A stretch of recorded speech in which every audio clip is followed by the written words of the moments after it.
చేస్తున్నటువంటి కార్మిక రైతు ప్రజా వ్యతిరేక విధానాలు నిరసిస్తూ ఆనాడు 1942లో మరి మన దేశానికి సంపూర్ణ స్వాతంత్రం కావాలని మరి ఆ రోజు క్విట్ ఇండియా ఉద్యమాన్ని ప్రారంభించడం జరిగింది.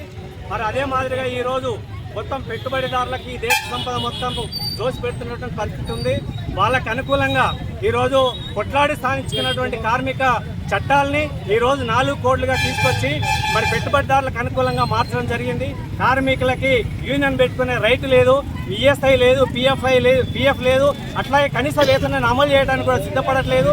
8 గంటల పనిదినాన్ని నుంచి 12 గంటలకి ఈరోజు పెంచి చట్టాన్ని తీసుకురావడం జరిగింది.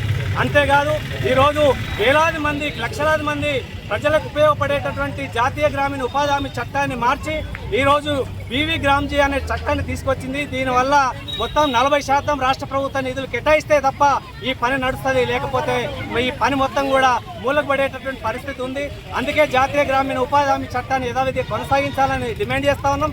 అది కాకుండా ఈరోజు రైతాంగానికి 6 కాలం కష్టపడి పంట పండిస్తూ ఉన్నారు. ఒకవైపు వర్షాలు వచ్చి ఇబ్బందులు పడుతూ ఉన్నాయి, అదే మాదిరిగా ఎండగొట్టి ఈరోజు పంటంతా కూడా ఎండిపోతున్నటువంటి పరిస్థితి ఉంది.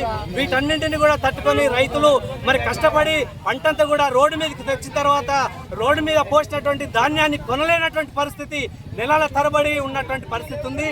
దానికి అకాల వర్షాల వల్ల రైతులు పండించినటువంటి పంటంతా కూడా కొట్టుకుపోయినటువంటి పరిస్థితి ఉంది. కానీ ప్రభుత్వం మద్దతు ధర ఇవ్వకుండా ఈరోజు కాలయాపన చేస్తూ ఉంది. అందుకే ఈరోజు రైతులందరూ కూడా మద్దతు ధర ఇవ్వాలని కోరుతా ఉన్నాం. అంతేకాదు ఈరోజు నామమాత్రంగా ఈరోజు మద్దతు ధర కేంద్ర ప్రభుత్వం 10 రూపాయలు, 20 రూపాయలు, 50 రూపాయలు, 100 రూపాయలు పెంచింది.